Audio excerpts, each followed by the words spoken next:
안녕하세요. 저는 아주대학교 의과대학의 조선미입니다. 네, 오늘 여러분들한테 드리고 싶은 얘기는 최근 제가 봤던 좀 흥미로운 책에 대한 얘기를 하려고 하는데요. 이제 와일드 후드라는 책이 나왔어요.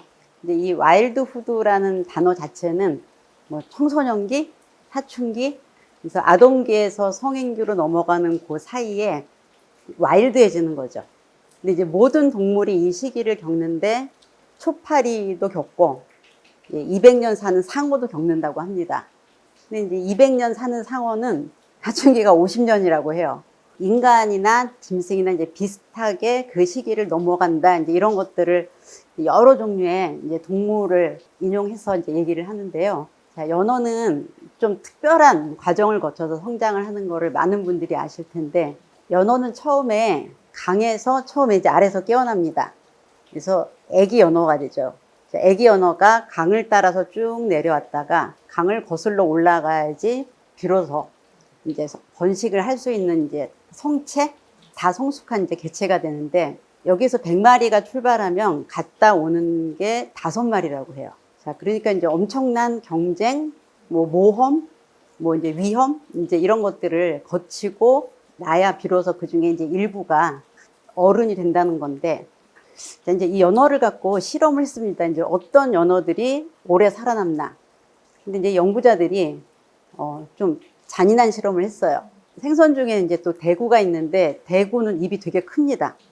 입이 큰 게 많은 걸 잡아먹을 수 있어요. 그리고 대구는 크면 1m까지 크다 그러거든요. 그래서 연어 새끼 같은 것들은 이제 굉장히 좋은 먹잇감입니다. 연구자들이 이 연어를 세 집단으로 나눴어요. 수조를 3개 만들어서 뭐 연어를 100마리씩 넣습니다. 한 수조에는 대구를 넣었어요. 자, 두 번째 수조에는 대구를 넣는데 연어하고 대구 사이에 그물을 쳤습니다. 이제 대구가 보이긴 하죠. 무섭겠죠? 그렇지만 이제 해를 당하지는 않습니다. 그리고 이제 마지막 수조는 연어들끼리 넣었어요. 이제 얘네들이 일정 기간이 돼서 강물을 내려가야 될 시기에 강물에다 이제 방류를 했습니다. 그래서 이렇게 쭉 강을 따라 내려가는데, 이제 포식자라 그러죠. 뭐 천적이라고도 하고, 이제 대구 같은, 이렇게 딱 보면 얘네들은 잡아먹힐 수밖에 없는 이제 그런 적이 딱 나타났을 때, 대구랑 같이 자란 연어들과 따로 자란 연어들이 굉장히 다른 반응을 보였습니다. 같이 자란 그 연어들은 숄링이라는 반응을 보였어요. 예, 저도 처음 듣는 단어였는데요. 이 연어들이 이렇게 쫙 가다가 딱 적이 나타나니까 머리를 일제히 한 방향으로 향하면서 쭉, 아마 많이 보셨을 거예요. 바닷속에서 이제 한 방향으로 쭉 가는, 줄을 서서 가는 거죠. 자, 그래서 이제 포식자가 와서 잡아먹어도 사실 먹히는 확률이 n분의 1입니다. 다 일렬로 줄을 서니까. 근데 이제 연어들끼리만 키운 수조에서 자라는 아이는 호블링이라 그래서 이렇게 위로 튀어 올랐습니다. 이것도 많이 보셨을 거예요. 연어가 막 많이 왔다 갔다 하면 이렇게 튀어오르는데, 요거는 이제 튀어오르는 순간에 잡아먹힐 확률이 굉장히 높아집니다. 포식자가 없는 데서 자란 아이들은 그냥 멋대로 튄다고 해야 되겠죠? 네, 그렇게 하고 포식자가 왔을 때 어떻게 되는지 배우지를 못하는 거죠. 포식자랑 같이 있으면 사실 계속 긴장하고, 네, 내가 언제 잡아먹힐지 모르는 이런 공포스러운 상황이지만, 사실은 이제 여기서 계속 내가 긴 강과 넓은 바다에 갔을 때 어떻게 하면 좀 더 살아남을 가능성이 높으냐 하는 그 방법들을 이제 배우는 겁니다. 그리고 이제 사실 우리는 이제 아이들을 여기다가 놓을 수는 없죠. 위험에다 확 몰아넣을 수는 없는데, 완전히 이제 위험을 배제시켜 놓으면은 배울 수 없다는 거고, 예, 이 가운데 수조 애들은 반반 했다고 합니다. 튀어오르는 애도 있고 쪽 가는 애들도 있고, 어린 개체에서 큰 개체로 갈 때 가정, 뭐 부모, 집과 분리될 때 무모하게 뛰어드는 동물이 있고 좀 준비를 거치는 동물이 있습니다. 자, 펭귄은 태어나서 계속 부모가 이렇게 추위를 막아주고 먹이를 또 계속 넣어줘요.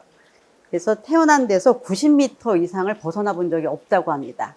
근데 얘네들은 일정 기간이 되면 이렇게 쭉 줄을 서서 바다로 풍덩 뛰어듭니다. 그냥 원래. 그러면 이제 한 반쯤밖에 살아남지 못한다 그래요. 이제 주머니 쥐는 부모가 이제 애기 쥐를 업고 다닙니다. 그래서 사냥을 하거나 먹이를 잡을 때 애가 그걸 쭉 보는 거죠. 보고 그래서 조금 준비를 시켜서 이제 분리를 시킨다고 하는데, 이제 여기에서 제가 좀 강조를 하고 싶은 건, 우리가 아이들을 키우는 이유는 결국은 이 아이들이 세상에 나가서 뭔가 이제 살아남고 잘 살아남는 거잖아요. 그러기 위해서는 뭐 위험이든지 그다음에 뭐 도전이라든지 이것들을 다 잘 극복을 해야 됩니다. 근데 굉장한 아이러니는 위험을 겪어보지 않으면 위험을 극복하는 방법을 모른다는 거죠. 그래서 위험에 맞닥뜨려서 그게 어떤 건지 실제로 느끼는 것과 아까 대구를 한 수두에 넣은 것처럼 그것과 전혀 접하지 않은 거는 이제 이 와일드 후드가 되면, 와일드 후드는 내가 이제 성인기로 넘어갈 텐데 이제 내가 성인이 돼서 살아남아야 되는데 그때 이제 엄청나게 경쟁력의 차이가 있다는 거고요. 사춘기는 이제 그런 것들을 시험해 보는 시기입니다. 물론 사회적으로 뭐 따돌림이나 괴롭힘이나 뭐 서열 경쟁 이제 이런 게 우리가 보기에는 좀 뭐랄까 걱정해야 될 사회 현상이라고 생각하는데, 그 책에 보면 모든 동물이 이 과정을 겪어간다는 거거든요. 그래서 이 과정을 겪어야만 어른들의 세상에 들어가서 자기를 지키기도 하고 자기 위치를 만들어내기도 한다는 겁니다. 자, 그래서 위험을 어느 정도 겪어야만 그 위험에 대처하는 방법을 배울 수 있다라는 게 여기서 굉장히 중요하고, 이제 최근에 이제 많은 분들이 그 궁금해하시는 이제 훈육 문제가 있어요. 훈육. 이렇게 어떤 경우에는 이거를 싫은 걸 억지로 시켜야 되나? 하고 싶은데 그렇게 말려야 되나? 이제 이런 고민들을 많이 하시는데, 훈육은 하고 싶어도 어떤 때는 하면 안 돼. 어떤 거는 하기 싫어도 꼭 해야 돼. 이런 거잖아요. 근데 이거는 그 다음 집단으로 갈 때 하나의 큰 도구라는 겁니다. 그러니까 예를 들면 내가 집에서 밥을 먹을 수 있는데 엄마가 먹여줬어요. 그래서 먹여줘서 밥을 다른 아이들은 다 혼자 먹는데 얘는 밥 먹는 걸 못 배우고 왔어요.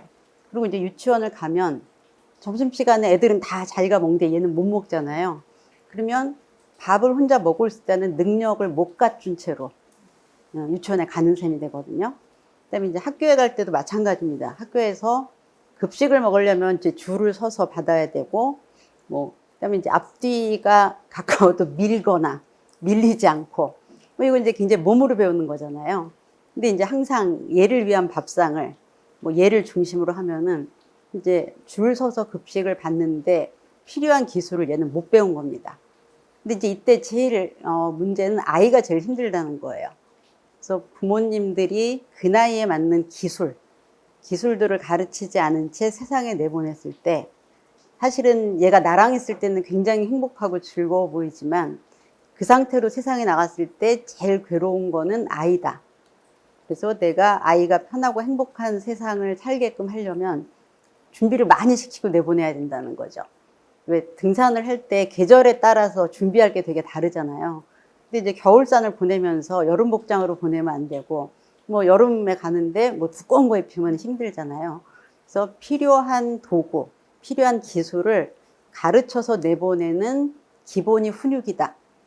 그러면 이 아이들이 그걸 갖고 청소년기를 거치면서 뭔가 위험을 실제로 조금씩 겪으면서 거기에 대한 훈련을 하고 그 다음 성인이 된다. 이렇게 이해를 하시면 훈육을 해야 되나? 훈육이 뭐지? 이런 마음들은 조금 줄어들 거라고 생각이 듭니다. 초등학교 1학년 교실에 한 2명 정도는 자 우리 이거 미술을 그리자 하고 도화지를 주면 찢는데요. 나는 이거 하고 싶지 않아요. 아니 그냥 해보자. 그러면은 아니에요. 내 마음이 아니에요. 집에다 전화를 하면 부모님이 우리의 마음을 읽어주셨나요? 근데 이제 그런 아이들일수록 선생님이 뒤에 나가서 서 있으라든지 이렇게 하면은 이제 너무 민원이 많다는 거죠. 그래서 이렇게 교실을 이끌어가는데 되게 어렵다. 선생님들만 만나면 그런 얘기를 되게 많이 듣습니다. 일단 청소년기가 되면 부모님이 해결하기는 어려워요. 부모하고 아이하고 얘기를 하면 할수록 벌려집니다. 사실은 이제 제가 전문가로서 뭔가 이렇게 타협과 중재를 하는데 한 3, 4학년이 넘어가면 이렇게 전문가를 찾아가셔야 돼요. 방법을 이렇게 제가 알려드릴 수는 있는데 엄마가 얘를 키우면서 10년 동안 그렇게 했잖아요. 바꾸지를 못하세요. 그리고 이제 좋은 소식은 굉장히 애가 막 나가는 것 같은데 또 사춘기가 끝나면 제자리로 오는 경우들이 굉장히 많거든요. 그러니까 그 시기에 너무 관계가 깨지지만 않으면 그냥 또 견디기만 하면 오는 경우도 많으니까 원래 훈육은 10살까지가 거의 다 끝난다고 생각하시면 돼요. 그냥 학교에 가서 학교 규칙 잘 지키고 친구들하고 사이에서 적절히 상호작용하고 협력하고 양보하고 일상에서 자기가 해야 될 일을 알아서는 못해도 시키면 하는 정도면 훈육이 사실 다 끝납니다. 근데 이제 청소년기는 아까처럼 와일드 후드거든요. 얘네들이 이제 기본 습관은 다 되어 있어요. 학교도 가고 큰 말썽 안 부리고 친구들하고 툭탁거리지 않으면 많은 재량을 줘야 되는 시기입니다. 이 시기는 아이들이 자기의 힘을 시험하는 시기인데 굉장히 미숙해요. 내가 아빠보다 센지 엄마보다 센지를 잘 모릅니다. 그러니까 이제 도발을 좀 하는 거거든요. 근데 이제 도발에 대해서 똑같이 화를 내면 애하고 비슷한 수준이 되는 거예요. 아빠가 해야 될 일은 여보, 남자애들은 좀 그래. 걱정하지 마. 잘 커. 그다음에 아들한테 가서는 야, 너 엄마한테는 그러면 안 되지. 이게 매너 없는 거야. 이렇게 하는 게 제일 좋습니다. 왜냐면 이제 얘는 남자 성인으로 크고 있고 근데 엄마들은 그냥 계속 내 자식으로 보지 얘가 성인으로 커가는 어떤 과정이라는 걸 좀 잊어버려요. 왜냐면 얘 아침에 깨워주고 이닦으라고 세수하라 그러니까 항상 쟤는 이렇게 말을 안 들어. 이제 이렇게 해서 얘가 커가는 과정이라는 걸 잘 모르거든요. 그리고 이제 약간 버릇없게 말하고 이러면 어제 밖에 나가서 저러면 큰일이다 그러는데 제가 본 애들 중에 한 99%가 밖에 나가면 딴 사람이 됩니다. 왜냐면 밖에 있는 사람들은 엄마처럼 그렇게 쥐잡듯 하지 않거든요. 그리고 집에서는 조금 더 많이 애를 못 본 척 해야 됩니다. 그래서 이렇게 한마디 한마디 하고 싸우면 이제 애랑 똑같아지고요. 약간 엇나가는 건 아빠가 아내를 다독거리며 아들한테 야, 그러는 거 아니야. 엄마한테 이러면은 아빠가 용서할 수 없어. 엄마랑 아빠랑 한 편이다. 이제 그런 걸로 좀 점잖은 제한, 뒤에 무서운 게 기다리는. 네, 이렇게 해야 아이도 내가 좀 컸다는 걸 부모님이 인정을 해주는구나. 이제 이렇게 생각을 하거든요. 그래서 이 시기에 때리면 결과는 100% 관계가 나빠집니다. 근데 그 중에서 더 운이 없으면 평생 가요. 그리고 원하는 효과는 절대로 안 일어납니다. 그래서 때리느니 이 용돈을 안 주시는 게 훨씬 낫습니다. 왜냐면 얘는 그냥 하루 맞는 거랑 용돈을 한 달 못 받는 거랑 결과는 용돈이 더 괴롭거든요. 체벌이요. 요즘 애들은 체벌을 받으면 신고해라 이렇게 배웁니다.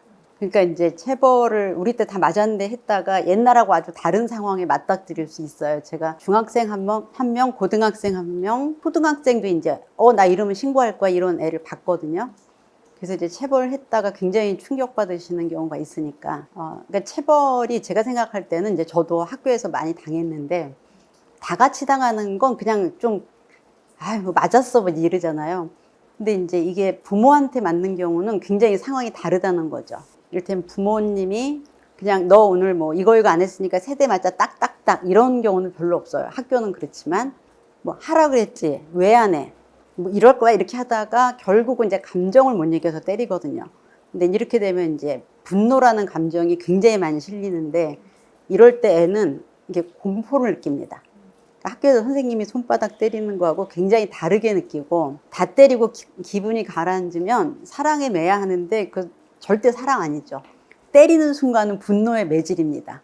근데 그거는 이제 자기를 속이는 거고요. 그리고 아마 저는 때리는 거 외에 다른 방법을 알고 있으면 안 그러실 거라고 생각해요. 이렇게 무섭거든요. 저도 옆에서 보면. 근데 그 요즘 이제 애를 하나나 둘쯤 키우는데 어른하고 애하고 1대1로 맞서서 센 사람이 약한 사람을 때린다. 이건 사실 애 입장에서는 굉장히 공포스럽기 때문에 딴 방법을 쓰시는 게 100배 낫습니다. 성인이 된 분 중에 이제 상담을 받는 분 중에는 내가 그때 아버지한테 맞아서 정신 차렸다. 라든지 그때 내가 좀 사람이 됐다. 이제 이런 얘기들을 하시는데 이렇게 분명히 그런 효과가 없진 않을 것 같아요. 저도 딸이랑 아들이랑 체벌을 하는 규칙이 하나 있어요. 거짓말했을 때. 거짓말하면 손바닥 3대. 애들을 때리지 않는데 너네가 거짓말을 하면 엄마가 손바닥을 3대 때릴 거야 라고 정한 건 그만큼 이건 엄마가 중요하게 생각하는 거야. 근데 이제 아마 용서할 수 없는 잘못이라는 거는 이제 그 정도일 것 같은데 제가 교육도 하고 그럴 때 부모님들이 가장 못하는 게 어떤 행동에 대해서 결과를 어떻게 주느냐예요. 그러니까 잘한 행동에 대해서는 상을 주고 칭찬을 주고 잘못한 행동에 대해서는 벌을 주는데 이걸 뭘로 줘야 되는지 레파토리가 별로 없습니다. 저희 아들 같은 경우는 이제 옛날에 이렇게 마트 앞에 가면 이렇게 500원 넣어서 이렇게 돌리는 거. 한 번뿐이야? 뭐 이렇게 하고, 근데 용돈이 있어요. 자, 용돈을 이거 다 쓰면 안 돼. 근데 이제 지나가면 또 보이잖아요. 뭐 마음이 흔들리겠죠? 그럼 또 해요. 또 할 수 있겠죠? 그러면 이제 하지 말랬잖아. 하고 그거를 제재하는 방법을 불안하게 만드는 거예요. 뭐 때리거나 소리 지르거나 하면 그거를 또 하고 싶어질 때, 아, 나 또 혼나지, 매 맞지. 이제 이게 체벌의 효과거든요. 불안이에요, 불안. 우리가 이때 쓰는 도구는 불안인데, 불안 말고 다른 거를 좀 쓰자는 게 이제 이 보상과 처벌의 개념이거든요. 그래서 만약에 저 같으면은 이거를 또 한 번 하면은 지금 갖고 있는 돈 중에서 2배를 엄마가 회수할 거야. 뭐 라든지. 얘 입장에서 돈은 있지만 이걸 할 수 없는 상황들. 그러니까 요즘은 사실 상과 처벌이 딱 하나로 집약되어 있습니다. 핸드폰. 네, 그래서 핸드폰을 30분만 해. 근데 10분 더 하면 내일 못 해. 굉장히 열심히 지킵니다. 근데 게임을 10분 더 했다고 때리고 핸드폰을 주고 그 다음날 또 때리고 이런 거 이제 듣기만 해도 안 될 것 같잖아요.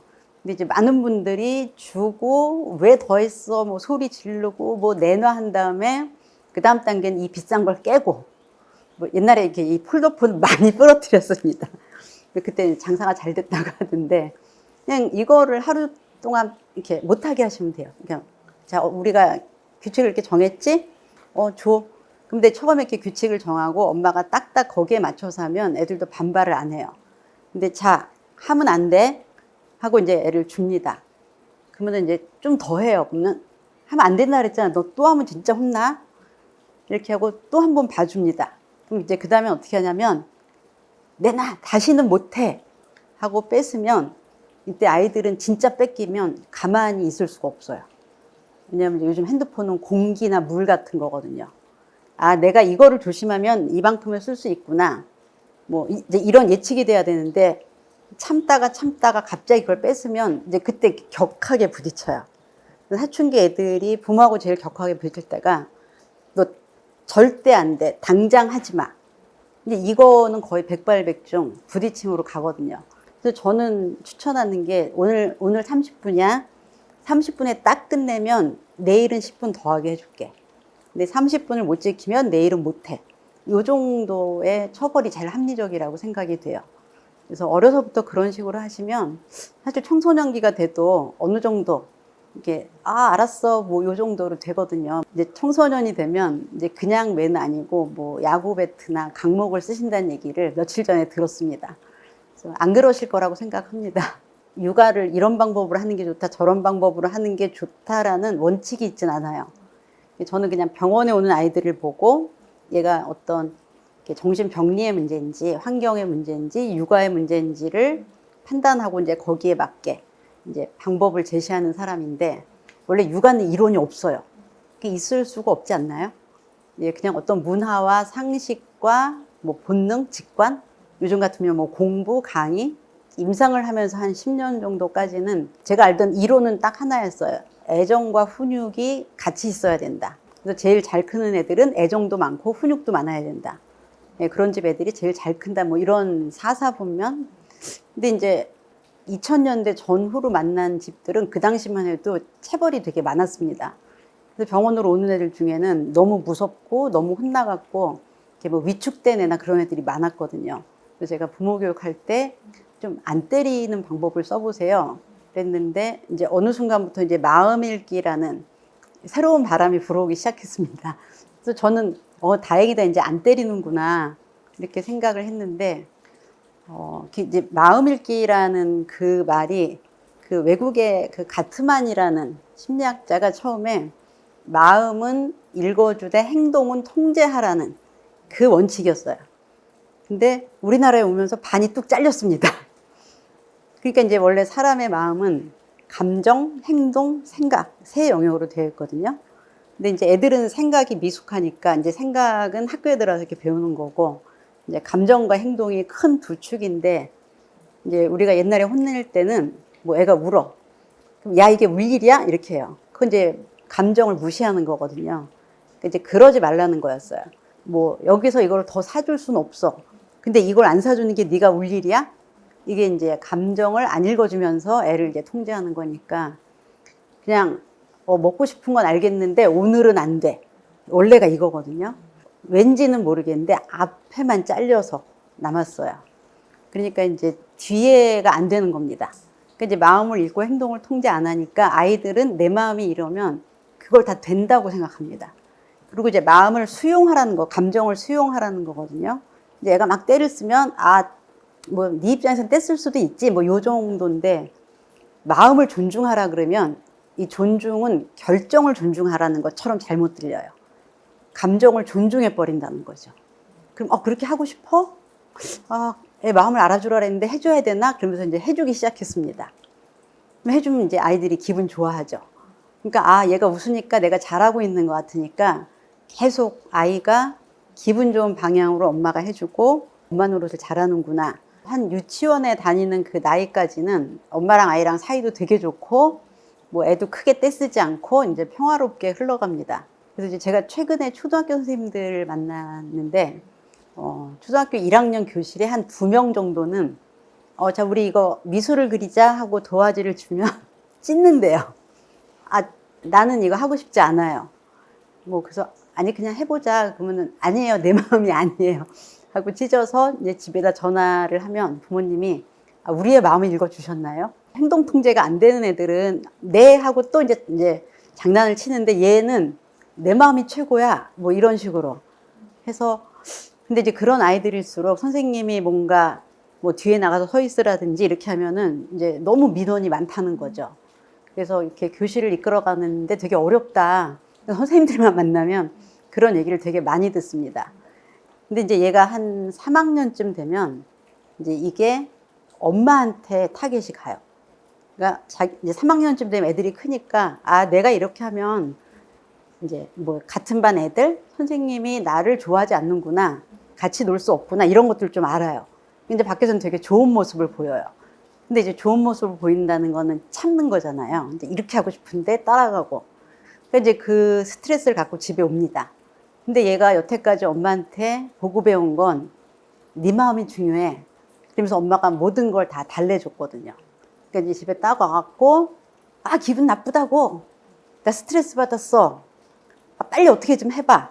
왜 날 안 달래줘? 이게 딱 3, 4학년에 나타납니다.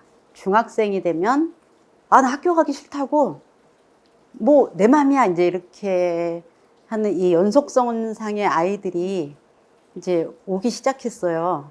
근데 얘네들은 제가 늘 보던 뭐 ADHD도 아니고 뭐 다른 장애도 아닌데 그냥 뭐 부모한테 너무 공격적이거나 이제 제일 큰 문제는 저는 이제 또래와 못 어울리는 거라고 생각하는데 이제 엄마하고 하는 1대1 관계와 또래 관계는 엄청 성격이 다르거든요. 그래서 엄마하고 1대1일 때는 눈치를 볼 필요도 없고 참을 필요도 없어요. 근데 이제 이 또래 관계는 3명이면 3명, 5명이면 5명 굉장히 민첩하게 상황을 파악해야 되는데 이제 그게 안 되니까 다른 애들이 약간 얘랑 말이 안 통하는 것 같고 기분 나쁜 얘기를 좀 툭툭 하는 것 같고 그러니까 이제 자연스럽게 좀 배제가 되거든요. 그럼 이제 그 다음에 아이들은 학교 가기 싫은데 왜 참고 가야 되지? 근데 그때 엄마들은 학교는 가야지라고 못 하시더라고요. 그래서 이 마음을 읽어준 아이들, 그러니까 이제 어머니들하고 얘기를 해보면 정말 친구처럼 지냈다. 정말 얘가 자기 마음을 다 얘기했고 자기도 거기에서 정말 진심을 다해서 들어줬다라고 하는 집이 그 중에 꽤 많아서 이게 이제 감정적 좌절을 너무 안 겪어서 그렇구나. 왜 제가 위험을 극복하려면 위험에 맞서 봐야 된다 했잖아요. 근데 이제 거절이나 좌절에 대해서 견디는 힘이 생기려면 이제 그게 있어야 되는데 다른 애들하고 비교해서 훨씬 없는 애들이 이제 요즘 상담을 받는다 이런 현상을 제가 보고 이거 마음 읽기는 반드시 균형이 이루어져야 되겠다.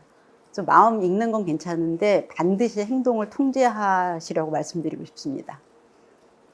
나이에 따라 다를 것 같은데요. 좀 어린 초등학생이면 그냥 해. 그냥 하는 거야. 왜냐면 우리가 그럼 왜 살아? 어른들이 남편들이 왜 내가 돈 벌어야 돼? 뭐 아내가 왜 꼭 내가 밥을 해야 돼? 그러니까 왜 세상에는 묻지도 따지지도 말고 해야 되는 게 있는 거죠. 그 나이와 위치에 맞게.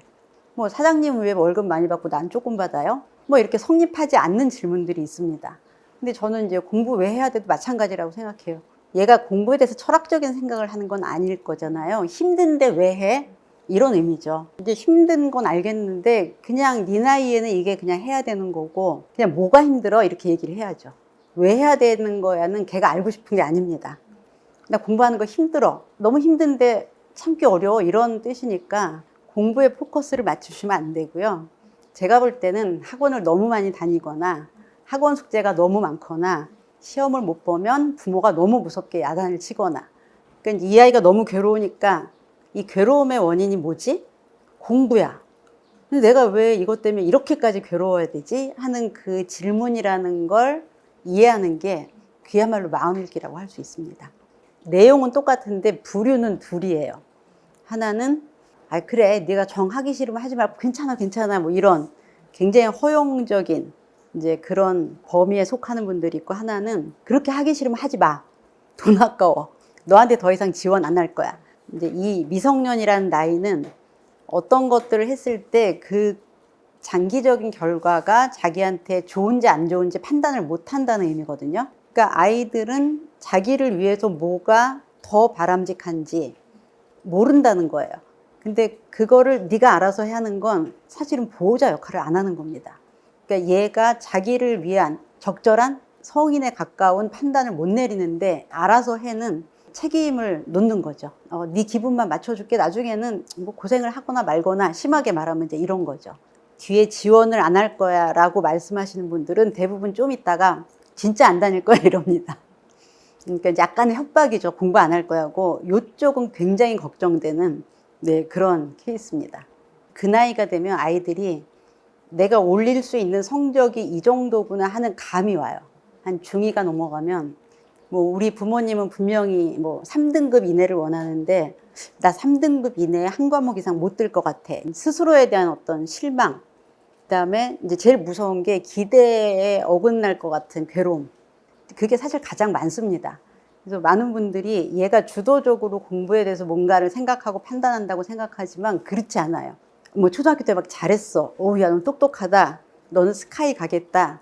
그럼 이제 얘는 어리니까 대학은 스카이가 있구나 하고 이제 스카이만 있는 채로 이제 중학생이 됩니다. 근데 이제 한 2학년, 3학년 되면 스카이의 점수가 이제 나오는데 내 점수는 형편없어. 그 실제 자아와 이상적인 자아 사이에 붕괴가 오는데 사실 이때는 우리가 도와줘야 되는 때입니다. 그래서 제가 아니야, 너네 부모님이 가면 좋겠다는 거지 꼭 거기를 가라고 하는 건 아니야. 이제 제가 이렇게 얘기를 해주거든요. 그럼 아니에요. 우리 엄마 아빠는 어림없어요. 뭐 그 정도 뭐 인서울 못 가면은 뭐 등록금 안 대준대요. 근데 사실 얘네들이 이런 얘기를 들었기 때문에 그런 거거든요. 그래서 사실은 그 아이가 그렇게 말할 때 많은 씨앗이 십몇 년 동안 부모에 의해서 뿌려졌다는 거. 그리고 이제 그 시기면은 그 되게 자기애적 시기예요. 자기애적 시기는 왠지 내가 시험 보면 되게 잘 볼 것 같고, 왠지 내가 유명해질 것 같고. 근데 이제 그게 이렇게 뚜두두둑 떨어지는 시기가 되면, 아, 나는 못났어 라고 하기보다는, 나 공부 안 해. 나 쿨해. 이게 대처예요, 이것도. 이 심리적 고통에 대한 대처라서, 허세 떨 때 좀 봐줘야 되고요. 허세를 많이 떨수록 얘가 겁먹었구나. 이렇게 이해를 해주셔야 됩니다.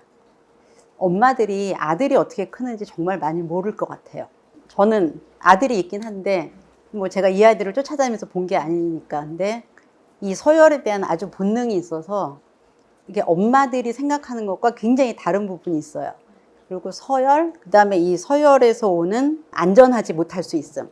서열에서 밑으로 떨어지면 이제 아이들이 불안하게 느끼거든요. 그리고 또래에서 떨어져 나올 때 이거는 이제 거의 패닉입니다. 그렇기 때문에 또래를 따라하기도 하고 일진 아닌데 일진인 척 하기도 하고 뭐 누구를 괴롭히고 싶지 않은데 괴롭히기도 하고 이런 많은 것들이 이 청소년기의 남자아이들이 유난히 처해 있는 상황이거든요. 뭐 예를 들면은 어떤 어머니들이 애가 욕을 막 해요. 그래서 막 너무 심해서 뭐 이루 말할 수 없어요. 그러니까 자기는 정말 욕은 용서가 안 된다. 이렇게 얘기를 하시는데 이제 제가 애들 만나보면 얘가 왠지 그 말을 빼고 말을 하는 건 대화가 안 될 것 같은 애들끼리 뭐 그런 말들이 있거든요. 그래서 애를 잘 그림같이 키우고 싶은 분일수록 아들 양육에서 많은 걸 놓칠 수 있고 아니 내 아들이 왜 이렇게 됐지? 뭐 이런 애가 아니었는데 뭐 어느 날 바뀌었어. 실제로 그런 경우를 많이 보거든요. 근데 저는 이게 약간 이제 디테일인데요. 아들을 키우다가 사춘기가 되면 남편한테 판단을 맡겨라. 여보, 제가 이러는데 내가 기절할 것 같아. 저거 정상이야, 비정상이야? 정상이야, 그럼 그냥 놔두는 거죠. 당신도 그랬어? 그래서 그랬어. 알았어. 하고 이를 악물고 참는 게 필요한 것 같아요. 그런 얘기가 있어요. 이제 우리 애가 친구가 좀 적은 것 같아. 그래서 이제 피자를 사갖고 애들 보고 놀러라 그럽니다. 그러면은 피자만 먹고 간다는 얘기가 있어요. 그러니까 엄마가 뭘 한다고 애들끼리 놀아주는 건 한 1학년까지?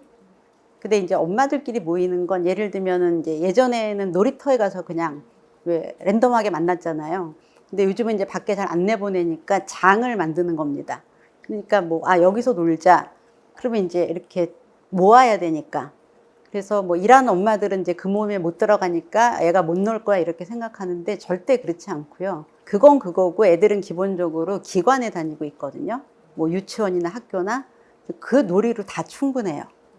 자, 그 다음에 이제 일부러 시간을 만들어서 놀 수 있게끔 장을 만들어 주시는 분들은 이제 보통 기질이 맞으면 걔하고는 쭉 놉니다. 근데 이거는 이제, 그런 장에 안 들어갔던 애가 학교에 간 거랑 똑같습니다. 그냥 내가 학교에 갔는데 뭐 얘랑 마음이 잘 맞아. 기질이 비슷해. 그럼 쭉 가고 엄마들이 억지로 붙여놓은 애들은 깨져서 다시는 안 보는 일들이 많아지기 때문에 한 1학년 때까지 엄마가 만나게 해주니까 놀고 그러는데 이제 이때부터 슬슬 엄마 제가 자기 맘대로 하려 그래. 이제 이러면서 빠지직 하는 소리가 들려옵니다. 그래서 저는 그냥 걱정하실 필요가 하나도 없다. 그냥 다 놀고 온다. 유치원에서 다 놀고 오고 학교 가면 다 논다.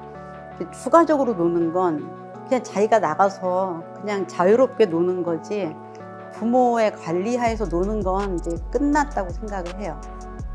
네, 괜찮습니다. 네, 제 얘기는 여기까지입니다.